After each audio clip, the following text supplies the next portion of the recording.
গ্রামে যে হারে মুফতি সাহেব বেরিয়ে গেছে বুঝলেন, মুফতি বড় বড় মুফতি, এই রোজার মাস আসছে, মৌলভী সাহেব চিন্তা করছে হায় রে কত মশলা কত ফতোয়া, উজু নিয়ে মারামারি, আমি আগে উজু, মানে পীর সাহেবের অভাব নাই, সব মনে হচ্ছে আল্লাহর ওলি হয়ে গেছে, ঈদের নামাজ হতে দাও, মসজিদ ফাঁকা।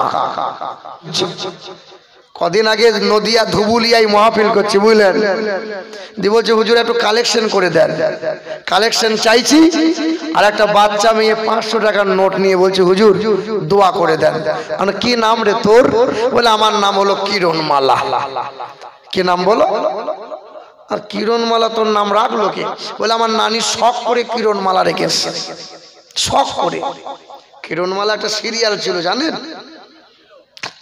শুনেননি? তো যখন কটকটি যখন কিরণমালাকে ধরে বেঁধে নিয়েছে না, তো মেয়েটা বলছে আমার নানি 3 দিন খাবার খায়নি। আমার নানি সেই দিন মনে মনে ইরাদা করেছিল আমার যদি নাতনি হয় না মা তোর নামে নাম রাখবো রে, তাই নাতনির নাম কিরণমালা। আহা, এখন তো শখ করে নাম রাখে। কি নাম বলো? শখ করে।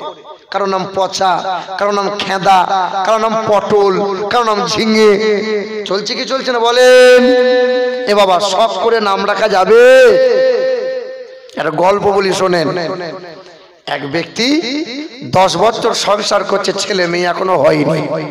ছেলে মেয়ে না বলে সমাজের লোক কি বলে? বাজা। কি বলে? আটপুরো, হ্যাঁ না? এই বাবা অনেক রকম বলে, কিন্তু বলতে নাই, মহাপাপ। কারো খারাপ নাম ধরে ডাকতে নেই, কাউকে আটপুরো বলতে নেই। শুনুন তো, ছেলে মেয়ে থাকলে তো বলে ও আব্দুর রহমানের বাপ, বলে কি বলে না? ছেলে মেয়ে তো নাই তো কি বলে ডাকবে? ও ও কয় গো, এরকম তো, হ্যাঁ না? এ বাবা তো ঠান্ডার সময় বুঝলেন বিবি শখ করে বাসমতি চালের বিরিয়ানি করেছে। কথা বুঝতে পারছেন? রাতের বেলায় স্বামীকে যখন বিরিয়ানি দিয়েছে, খেয়ে জান ঠান্ডা হয়ে গেছে, তো বউকে বলছে তোর একটা শখ করে নাম রাখবো, তো রাখো, তোর নাম হলো বিরিয়ানি। তো বউ তখন আল্লাহকে বলছে আল্লাহ 10 বছর পরে আমার স্বামী আমার 100 টাকা দাম দিল। বলে মানে? বলে 1 প্লেট বিরিয়ানির দাম এখন 100 টাকা। বলে তোমার নাম একটা আমি রাখবো। বলে রাখ। তোমার নাম হলো গাওয়া ঘি, বাজারে 800 টাকা কেজি। কথা বুঝতে পারছেন? শখ করে নাম রাখা। ভদ্রলোক চাষি মানুষ, এখন তো গাড়ি হয়েছে, তখন হাল দিত গরুর গাড়ি, গরুতে করে, ঠিক না বল? তো ভদ্রলোকের 2টো গরু ছিল, একটা সাদা গরু আর একটা কালো গরু। সাদা গরু লাপাঝাপা করে না, তাই শখ করে সাদা গরুটার নাম দিয়েছে মেহমান। আর কালো গরুটা গলার দড়ি যদি একবার খুলে যায়, কিরাম 7 পাক মেরে দেয়, লাঠি ধরলে বেটা ঠান্ডা হয়, তাই শখ করে নাম রেখেছে লাঠি। ভদ্রলোক গরু 2টো নিয়ে মাঠে হাল দিচ্ছে, আর চেন্নাই, কেরালাই, বোম্বাই ছেলেগুলো সব কাজ করতে গিয়েছিল, সব বাড়ি এসেছে। সকালবেলায় বিরাজ করতে করতে মাঠে গিয়েছে, আর দেখতে পেয়েছে মাঠে হাল দিচ্ছে। আসসালামু আলাইকুম। আর কই রোদ বুঝলেন? তা বলছে ওয়ালাইকুম সালাম, কেমন আছো ভাই, কি ব্যাপার, কি সব বৃত্তান্ত চলছে। তখন হাল দিচ্ছে আর বলছে ভাই খুব কষ্ট হচ্ছে রে, এখন আর জান জ্বালাস না, বাড়িতে যাবি, বাড়িতে বিরিয়ানি আছে। কি আছে বলো? এ তখন মনে মনে ভাবছে 7 সকালেই বিরিয়ানি, তার যেতেই হবে। তাড়াতাড়ি মুখ হাত ধুয়ে চলে গেছে। আসসালামু আলাইকুম। বলে ভাই এসো বসো। বসতে দিয়েছে, বসতে দেওয়ার পরে বলছে ভাই একটু অপেক্ষা করো, ঘি আসুক। কি আসুক বলো? এ তখন মনে মনে ভাবছে বিরিয়ানির ওপর ঘি মানে ভালোই জমবে, আসুক। কিছু সময় পরে ওই ভদ্রলোক হাজির হয়েছে, আর গরু 2টো যেমন দাঁড় করিয়েছে, কালো গরুটা গ্রাম দিয়ে দৌড় মেরেছে, সাদা গরু টুক করে দাঁড়িয়ে আছে। বিবিকে বলছে দড়িটা নিয়ে এসো, মেহমানটাকে বাঁধো। আর আমি লাঠিটা নিয়ে আসছি। লাঠি মানে এই কালো গরুটাকে নিয়ে আসছি, আর দড়ি নিয়ে মেহমানটাকে বাঁধো। এমাল বসে বসে চিন্তা করে বিরিয়ানি দেওয়ার কথা, এখন বলছে দড়ি নিয়ে মেহমান বাঁধো, লাঠি নিয়ে আসছি। এ ক্যাঁচা মেরে পাঁচিল টপকে দৌড় মেরেছে। মানে শখ করে নাম রাখা যাবে যাবে না। এ বাবাজিরা ভাইরা আমার, আমার মুসলমানের ছেলেরা, নওজোয়ান যুবকেরা, তাই তো আমার আল্লাহ পাক রব্বুল আলামিন জানিয়ে দিলেন, এ দুনিয়ার বান্দা বান্দিরা, ছেলেগুলোকে মানুষ করো। আল্লাহ পাক যেমন চালাতে বলে ওই রকম করে চালাও। আমার নবী বলেন, মান আহাব্বা সুন্নতি ফাকাদ আহাব্বানি ওয়া মান আহাব্বানি কানা মাইয়া ফিল জান্নাহ। ওই মানুষটা আমাকে ভালোবাসে, ওই যুবকটা আমাকে ভালোবাসে, আমি আমার যে সুন্নতকে ভালোবাসে। আমি যেমন করে খেতে বলেছি আমার উম্মত তেমন করে খাই, আমি যেমন করে শুতে বলেছি আমার উম্মত তেমন করে শোয়, আমি যেমন করে বসতে বলেছি উম্মত আমার তেমন করে বসে, আমার উম্মতকে যেমন করে বাথরুমে যেতে বলেছে তেমন করে বাথরুমে যায়, যেমন করে মসজিদে যেতে বলেছে তেমন করে মসজিদে যায়। আল্লাহর নবী বলেন, আমি যেমন করে চুল কাটতে বলেছি আমার উম্মত তেমন করে চুল কাটে। নবী আমার বলে, ওই মানুষটা আমাকে সত্যিকারের ভালোবাসে, আর যে মানুষটাই আমাকে ভালোবাসে ওই মানুষটা আমার সঙ্গী হয়ে রহমতের জান্নাতে যাবে। এ বাবাজিরা ভাইরা আমার, ওই নবীর আদর্শ ফলো করো, কোরআনটাকে বুকে নাও। হিন্দু ধর্মগ্রন্থে বলা আছে, আম সন্তা সরোকি শতপতি মারমেঘে সুন্দরম মঙ্গলম নরসংসা মৌমদাবতী তদিবদকরন্তে পুরকিতিরিত বিরসনং ভক্ষয়ত সদা বেদ সশ্রেশ্রিতা। পৃথিবীর জমিনে মানব জাতির কল্যাণকর্তা তিনি আসবেন জগৎ গুরু হয়ে, যিনি জীবনে কখনো কোনোদিন মানব অথবা দানবের সাথে দুর্ব্যবহার করবেন না, যিনি জীবনে কখনো বিনা কারণে গাছের ফল ফুল পাতা ছিঁড়বেন না, যে নামের প্রথম অক্ষর হবে ম, শেষের অক্ষর হবে দ, তিনি হবেন সততা সত্যপ্রিয়, তিনি বীর্ষ মাংস ভক্ষণ করিবেন, তিনি হবেন জগৎ গুরু, তিনি হবেন কল্যাণকর্তা। ওই নবীজির আদর্শ ফলো করো, এহকালে কামিয়াবি হবে, পরকালে হাসতে হাসতে জান্নাতি হবে। এ মুসলমানের ছেলেরা, কথায় কথা মনে পড়ে যায়, এই কোরআনকে সম্মান করেছে যারা, এই কোরআনকে বুকে নিয়েছে যারা, ইতিহাস সাক্ষ্য দেয় পৃথিবীর জমিনে কত শত বৈজ্ঞানিকেরা কোরআনকে ভুলবার করতে গিয়েছিল, ওই মানুষগুলো পরে নিজ ভুল বুঝতে পেরে কোরআন বুকে নিয়ে কালেমা পড়ে ইমানদার হয়েছে। কত শত বৈজ্ঞানিক, কত শত বামুনেরা, কত শত পণ্ডিতেরা কোরআনকে অপমান করতে গিয়ে একজনা আল্লাহর ওলি বান্দা হয়েছে। আচ্ছা জানেন, কোরআন শরীফে 114টা সূরা আছে, কোন সূরার নাম আল্লাহ বলেছেন সূরা মাকড়সা, কোন সূরার নাম দিয়েছেন আল্লাহ বলেছেন সূরা মৌমাছি, আবার কোন সূরা আছে সূরার নাম দিয়েছেন সূরা পিপিলিকা। শুনেছেন মাকড়সা বলে সূরা আছে? আল্লাহ দিয়েছেন। আল্লাহ পাক রব্বুল আলামিন বললেন, সূরার নাম সূরা নাহল, নাহল মানে মৌমাছি, পারা নম্বর 14, পৃষ্ঠা নম্বর 13, লাইন নম্বর 4। আমার আল্লাহ পাক জগতের মানুষকে জানিয়ে দেয়, সুম্মা কুলি মিন কুল্লি সামারাত ফাসলুকি সুবুলা রাব্বিকি যুলালা ইয়াখরুজু মিন বুতুনিহা শারাবুম মুখতালিফুন আলওয়ানুহু ফীহি শিফাউল লিন্নাস। এ দুনিয়ার বান্দা বান্দিরা, মৌমাছির দিকে তাকাও, নিজের জীবনটাকে সুন্দর করে নাও।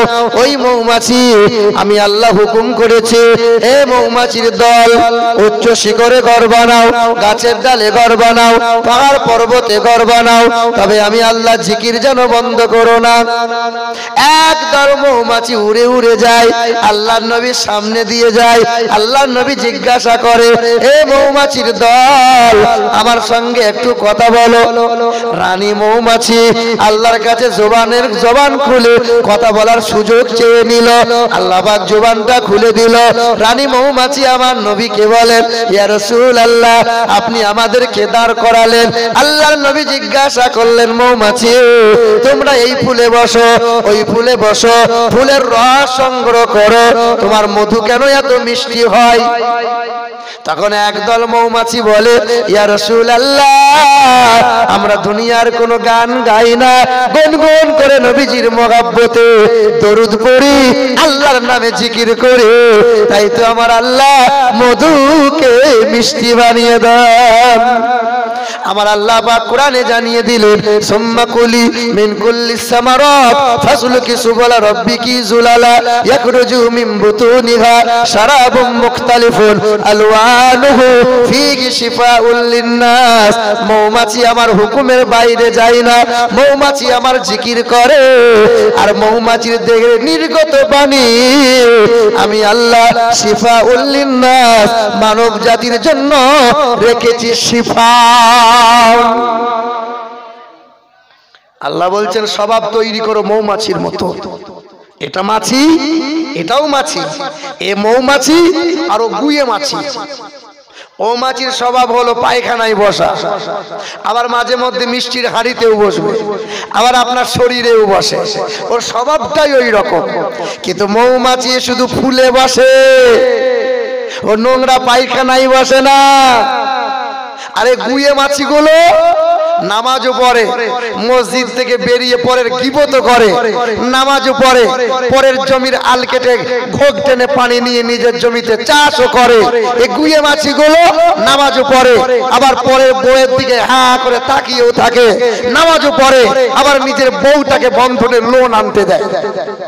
শালা গুয়ে মাছির দল, ওই রকম হয়ে লাভ হবে না। নামাজও পড়ে, যে ইমামের পিছনে নামাজ পড়ে, আবার ওই ইমামের নিন্দাও করে। আপনাদের এলাকায় নাই, সামনে বলে হুজুর আপনার মতো লোক হয় না, আর মসজিদ থেকে বেরিয়ে বলে শালা খেজুর রে, ও হুজুর লয়। এখন তো মৌলভী সাহেবদের ইমামতি করা খুব কঠিন বাপ।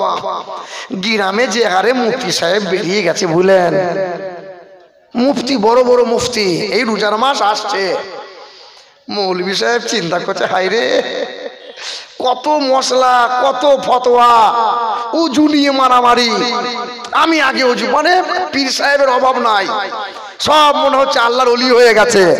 ঈদের নামাজ হতে দাও, মসজিদ ফাঁকা। কি বলছেন? এখন ইমামতি করা খুব কঠিন। একজন ইমাম সাহেব চিন্তা করছে মসজিদও থাকতে হবে, তো যাই একটা মসজিদ ঠিক করে আসি। ওই চলে গেছে ওই দিকে তেঁতুলিয়ার দিকে। তো ইমাম সাহেব মসজিদে দাঁড়িয়েছে, কমিটির লোক বলছে হুজুর একটু বয়ান করেন তো দেখি। তো ইমাম সাহেব তখন বয়ান করছে, যার বউরা পেট বার করে পঞ্চায়েতে যায়, ব্যাংকে যায়, বন্ধনে লোন আনতে যায়, তার ঘরে খাবার খাওয়া যাবে না, তার সাথে কথা বলা যাবে না, সেই ব্যক্তি কমিটি থাকা যাবে না, ধুনে দিয়েছে। নামাজ বাদ কমিটির লোক বলছে হুজুর ফোন নম্বরটা দেন, ফোন করে জানাবো। মৌলভী ভেবে নিয়েছে চাকরি হলো না, চাকরি হলো না। তো একজনে বলছে হুজুর চাকরি আপনার হতো যদি এই ওয়াজটা আপনি না করতেন। বলে কেন? বলে আমার বউটা মাঝে মধ্যে একটু পঞ্চায়েত যায় পেট বার করে, এই ওয়াজ ছাড়া ওয়াজ পেলেন না। তো মৌলভী সাহেব চিন্তা করছে এরপরে যদি কোনো মসজিদে যাব তো পর্দার ব্যাপারে আর ওয়াজ করব না। দ্বিতীয় জুম্মাতে একটা মসজিদে গিয়ে কমিটির লোক বলছে হুজুর বয়ান করেন, একদম সুদের নিয়ে ধনে দিয়েছে। যে সুদ খায় সে মায়ের সাথে ব্যভিচার করে, সে অবাক, সে তওয়াব, হারামখোর, খুব ধনে দিয়েছে। তা নামাজ বাদ মতওয়াল্লি বলছে হুজুর ফোনে আপনাকে বলবো যান। তো বলছে কেন বাপ? বলছে আমার ছেলে একটু মাঝে ফাঁকে সুদ টুদ খায়, তাই বলে আপনি এই ওয়াজটা করবেন? ওয়াজ খুঁজে পেলেন না? তা মৌলভী সাহেব চিন্তা করছে কি ওয়াজ করব। ইমাম সাহেবের বউ খুব চালাক। মৌলভী সাহেব বউ তখন বলছে আমার বুদ্ধি একটু নেবে কি? তা মৌলভী বলছে তো বল তোর কি বুদ্ধি? বলে শোনো, মসজিদে যাবে, এক কথাই বলবে বায়ান আমি জানি না, বায়ান করবে না, ডাইরেক্ট নামাজ পড়াবে।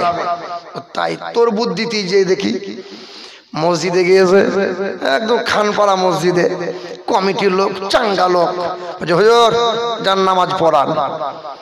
ইমাম সাহেব দাঁড়িয়েছে, সূরা ফাতিহা পড়ার পরে লম্বা সূরা ইয়াসিন ওয়াল কুরআনিল হাকীম ইন্নাকা লামিনাল মুরসালিন সূরা পড়ে নামাজ শেষ। নামাজ বাদ মসজিদে কেশিয়ার কেউটো সাপের মতো ফস ফস ফস করে একদম ফনা তুলছে। কি হলো বাবা? কিরাত খুঁজে পেলেন না? মতোয়ালির দাদর নাম মুরসালিন, মতোয়ালির বাপের নাম হাকিম, আমাদের মতোয়ালির নাম ইয়াসিন, 14 গোষ্ঠীর নাম ওর হবে, আমার নাম কই? তো মসজিদের ইমাম সাহেব বলছে বাপ তোদের মসজিদ তোরা চালা, আমাকে বাঁচতে দে, আর ইমামতি করবো না। যার নাই কোনো গতি সে করবে ইমামতি। এই শুনুন, সবচেয়ে বেশি মর্যাদা দেবেন ইমামকে। ইমামের পিছনে বলছেন ইক্তাদাইতু বিহাযাল ইমাম, আবার নিন্দাও করছেন। কোন রকম ইমাম সাহেব জানতে পেরেছে যে কুদালের বাপ আমার মাঝে মধ্যে গীবত করে, নিন্দা করে। সবাই দাঁড়িয়েছে, ইমাম সাহেব বলছে আল্লাহ সবার দায়িত্ব নিলাম, কুদালের বাপের দায়িত্বটা ছেড়ে দিলাম। আল্লাহু আকবার। কি বলছেন বলুন? ওই জন্য ইমামদের বাবা গীবত নিন্দা করিয়েন না, হ্যাঁ না? আবার শিক্ষিত মুসলমান সুধী মানুষেরা, এই আমার বাবাজি না ভাইরাই আমার, খুব মনোযোগ সহকারে শুনি। কোন কথা বলতে বলতে একটু এদিকে চলে এলাম। আল্লাহ পাক রব্বুল আলামিন সূরা দিলেন, সূরার নাম মৌমাছি। আল্লাহ পাক এটাই বুঝাতে চাইলেন বান্দা মৌমাছি দিয়ে সূরা দিয়েছে, মৌমাছির মতো স্বভাব তৈরি করো, সব জায়গায় খাবল মারিও না। আমার আল্লাহ পাক সূরা দিয়েছেন, সূরার নাম আনকাবুত। আনকাবুত মানে হলো মাকড়সা। পারা নম্বর 20, পৃষ্ঠা নম্বর 20, লাইন নম্বর 11, আয়াত নম্বর 41। সন্দেহ হলে কোরআনটা খুলে দেখে নিতে পারো। আল্লাহ পাক জগতের মানুষকে জানিয়ে দিল, মাসালুল লাযিনা তাখাযু মিন দুনিল্লাহি আউলিয়া কামাসালিল আনকাবুত ইত্তাখায বাইতা ওয়া ইন্না আওহানাল বুয়ুতি লাবাইতুল আনকাবুত লাউ কানু ইয়ালামুন। মাকড়সা দিয়ে আল্লাহ উদাহরণ দিয়েছেন। এ দুনিয়ার বান্দা বান্দিরা, ওই মাকড়সার গুলো তাকিয়ে দেখো, চিন্তা তো করো না, ভাবনা তো ভাবো না, আমি আল্লাহ পাক জানিয়ে দিয়েছি ওই মাকড়সা কষ্ট করে খাবার সংগ্রহ করে, পোকামাকড় ধরে ধরে খায়, পোকামাকড় থেকে লালা তৈরি হয়, ওই লালাগুলো সামনের দুটো পা দিয়ে লালাগুলো পরিমাণ মতো সুন্দর করে জাল বনে, বাসা বনে। একটা জাল বন্ধে তৈরি করতে একটা মাকড়সার বড় কষ্ট হয়, 28টা দিন সময় লাগে, 1 মাস সময় লেগে যায়। বড় মায়া দিয়ে ঘর বানায়, বড় কষ্ট করে ঘর বানায়।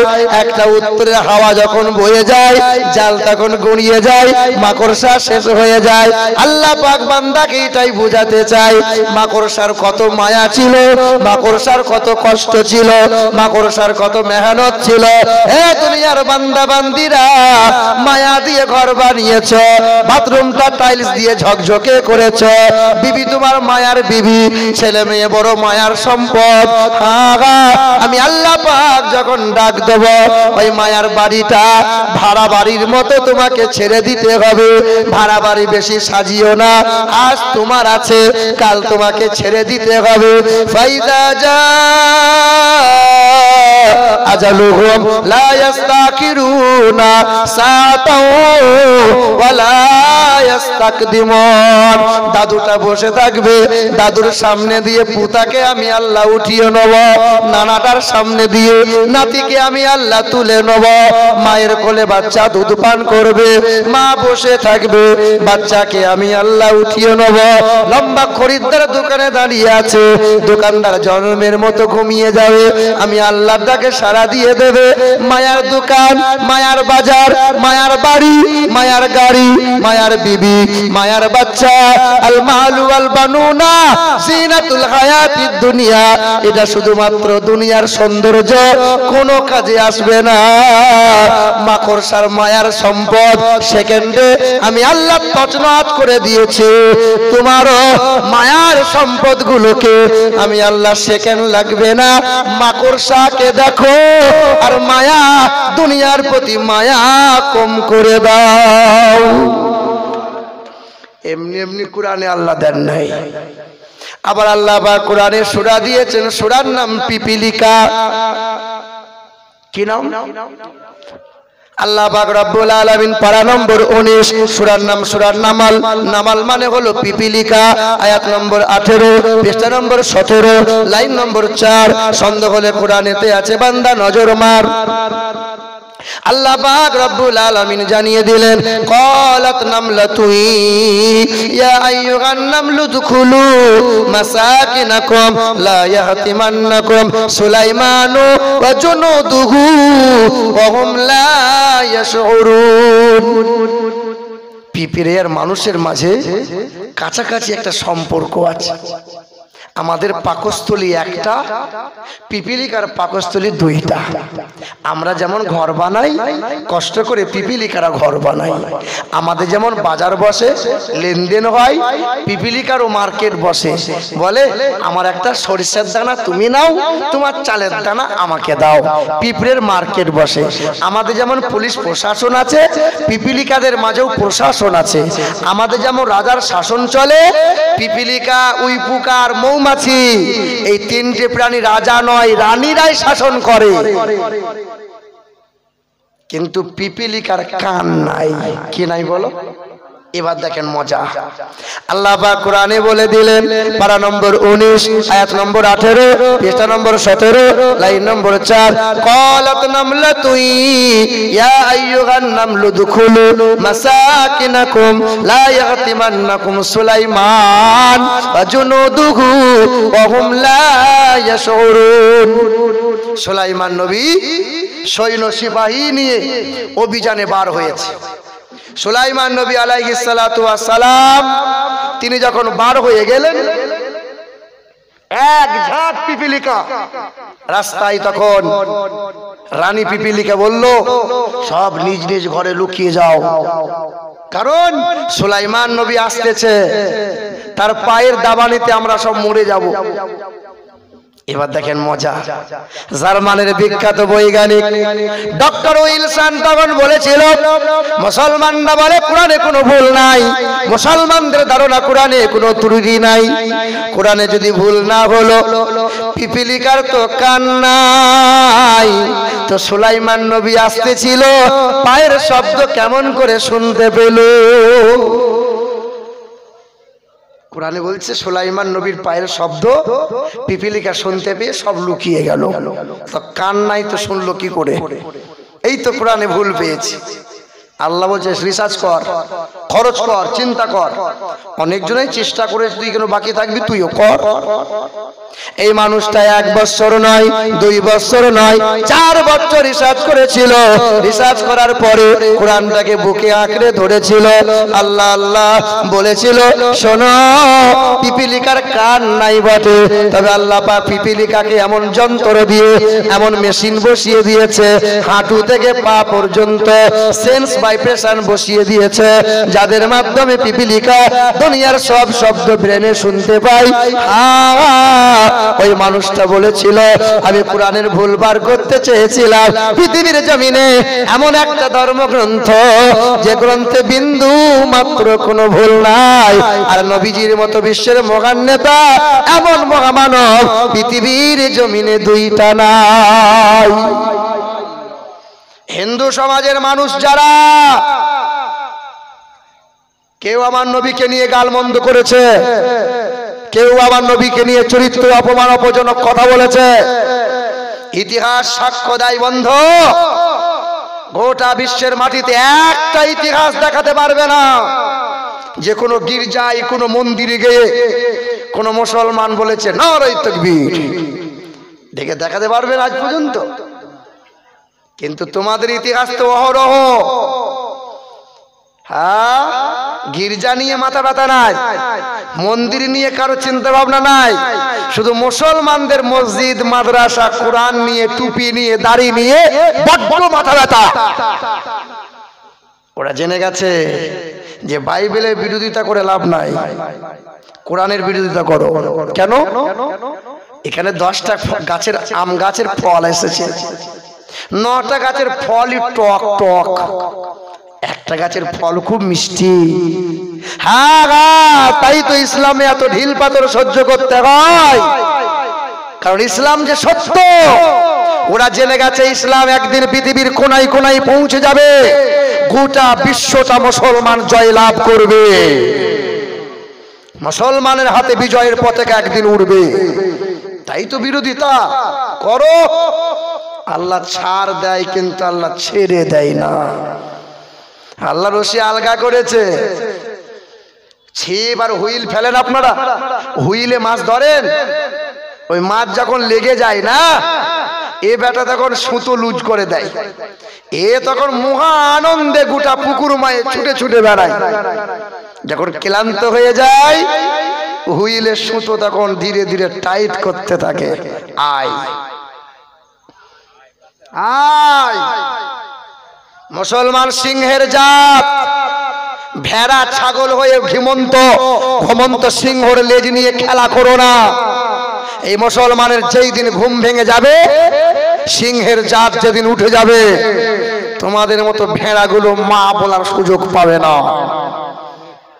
হতে পারে ভারতবর্ষ হিন্দুস্তানের মাটি, মুসলমানের রক্ত দিয়ে এই দেশে হয়েছে খাঁটি। ইংরেজদের তাড়িয়ে আনিল যারা ভারতের স্বাধীনতা, মুছে গেছে ইতিহাস হতে আজ তাদেরই কথা। ক্ষুদিরাম বাদল বিনয় দীনেশ প্রফুল্ল চাকি, এরাই এনেছে স্বাধীনতা, আর কেউ আনেনি নাকি। চারিদিকে দুশ্মন, ভেঙনা ভঙনা মন, সাহস জমিয়ে রাখো বুকে, ইমান জিন্দা করে জিহাদের হুঙ্কারে পরাজিত করো আজ শত্রুকে। চারিদিকে গাদ্দার ভিনদেশি তাবেদার, সজাগ দৃষ্টি রাখো সবে, সকল মির্জাফর বিদেশি গোলাম চোর, রুখতে তাদের আজ হবে। অনেক দামের দেশ, রক্ত ঘামের দেশ, মায়ার বাঁধন বড় বেশি, হিন্দু মুসলমান বৈধ বা খ্রিস্টান, আমরা সকলেই তো ভারতবাসী। কেন এত সংঘাত, কেন কিসের বিবাদ? আরে ভাই ভাই রাখো হাত হাতে, সমরে পক্ষপাতী হয়েছে ষষ্ঠ জাতি, নজির দেখাও আজ দুনিয়াতে। জোরে বলেন নারায়ে তাকবীর, নারায়ে তাকবীর। অসুবিধা হচ্ছে বাবা, চলবে? তবে তাওয়ারুক তো আছে শেষে বোধহয় নাকি গো?